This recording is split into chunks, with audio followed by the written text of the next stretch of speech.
बिस्मिल्लाहिर्रहमानिर्रहीम। शुरू करता हूँ अल्लाह के पाक नाम से जो बहुत बड़ा मेहरबान नहायत रहने वाला है। दोस्तों, बहनों, भाइयों, बुजुर्गों, अस्सलाम वालेकुम। इस्लामी फ़लसफ़े, इस्लामी तासुफ़ और तारीख़ी शख्सियात की इस मालूमाती सीरीज़ वीडियोज़ में हम आज सैयद अली तर्मिज़ी की सीरत और इनके मज़ार की तारीख़ को बयान कर रहे हैं।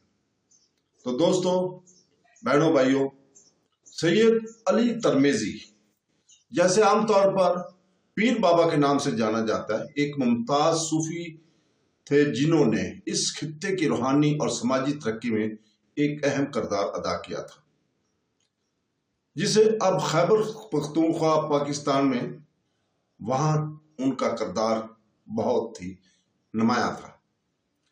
908 हिजरी 1502 ईस्वी में फरगाना में पैदा हुए, जो मौजूदा उज़्बेकिस्तान के एक इलाके में वाक़या पीर बाबा का तौलक नकवी सईद नस्ब से था, जो एक मुमताज खानदान था जिसका बराह रास्त तौलक नबी करीम सल्लल्लाहु अलैहि वसल्लम से था।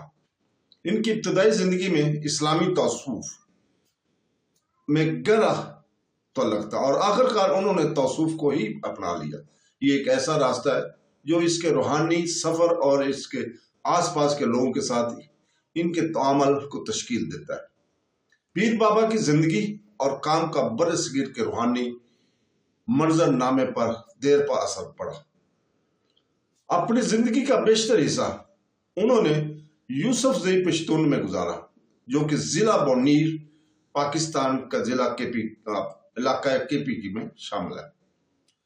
तो दोस्तों, तौसूफ के सालों से इनकी लगन मुगल शहनशाह अकबर की हमायत और बायजीद पीर रोशन की मजहबी नजरियात की मुखालफत ने इन्हें अपने वक्त की अहम सियासी और मजहबी तारीखों की मरकज में रखा। पीर बाबा की एक सूफी के सफर का आगाज क्लासिकी इस्लामी अलूम में इब्तदाई तालीम से हुआ। सईदुल नस्ल होने की वजह से इनकी जड़ें इस्लामी इल्मी और रूहानी क़यादत की अजीम रवायत से वाबस्ता है।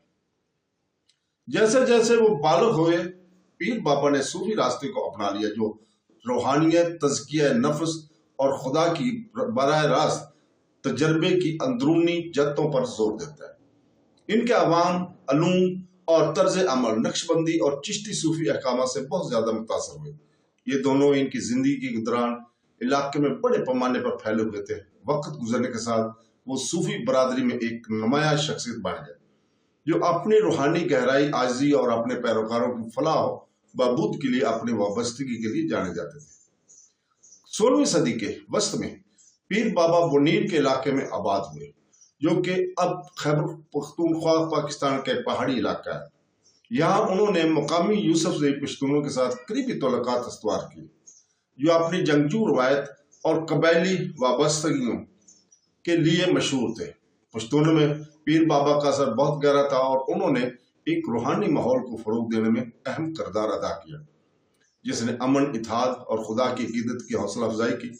वो रूहानी इल्म और इखलाकी रहनुमा फ्रेम करते हुए खित्ते में बहुत से लोगों के लिए रहनुमा बन गए। इनकी तालीमात सिर्फ मजहबी मामला तक ही महदूद नहीं थी, बल्कि समाजी आहंगी और कम्युनिटी की तमीर तक भी फैली हुई थी। वो एक तादाद जो पश्तून ज़ाब्ता अखलाक के साथ गूंजती थी, जिसे पश्तून वाली कहा जाता है। अपनी पूरी जिंदगी में पीर बाबा मुगल बादशाह अकबर के हामी रहे, एक हुक्मरान जो मजहबी रवादारी को अपनी पॉलिसी और अपनी सुल्तनत के मतनूआ लोगों के दरमियान इत्तेहाद को फरोग देने की कोशिश के लिए जाना जाता है।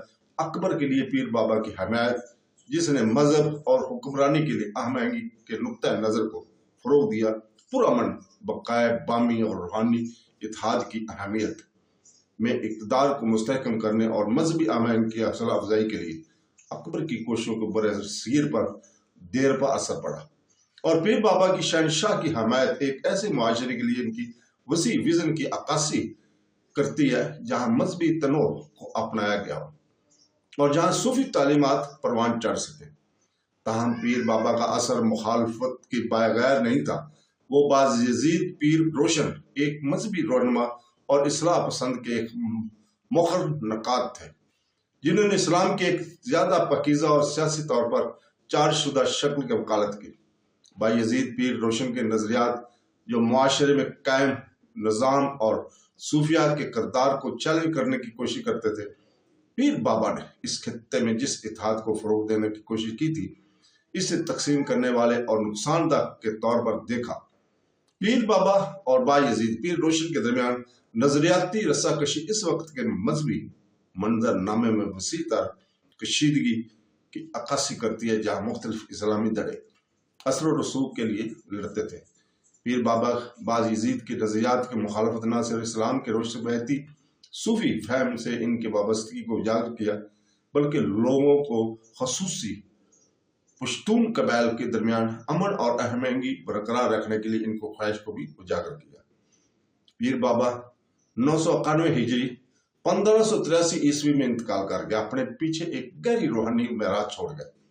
ان کی وفات سے ایک عہد کا خاتمہ ہو گیا، لیکن ان کا اثر ان کے پیروکاروں اور وسیع تر کمیونٹی میں گونجتا رہا۔ انہیں بونیر کے علاقے میں دفن کیا گیا، جہاں ان کی یاد کے احترام کے لیے ایک مزار بنایا گیا تھا۔ پیر بابا کا مزار جو ضلع بونیر کے قصبے پیر بابا میں واقع ہے، مسلمانوں کے لیے ایک زیارت گاہ بنا ہوا ہے۔ خاص طور پر پشتون برادری اس سے تعلق رکھنے والے جو انہیں روحانی رہنما اور تقوی کی علامت کے طور پر تعظیم کرتے ہیں، یہ مزار نہ صرف اپنی مذہبی اہمیت بلکہ اپنی تاریخی اور ثقافتی اہمیت کے لیے بھی انتہائی اہمیت کا حامل ہے۔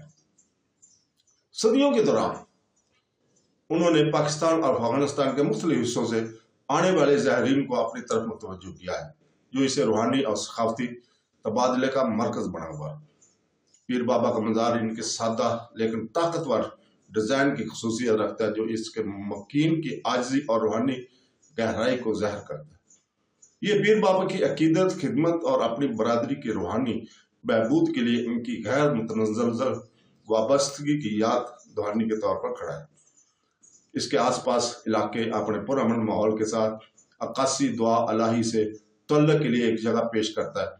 زائرین نہ صرف برکت اور شفاعت حاصل کرنے کے لیے مزار پر آتے ہیں، بلکہ ایک ایسے شخص کی معراج کا احترام کرنے کے لیے بھی آتے ہیں جس نے تصوف کے پیغام کو پھیلانے اور برادریوں کے درمیان پل بنانے کے لیے انتہا محنت کی۔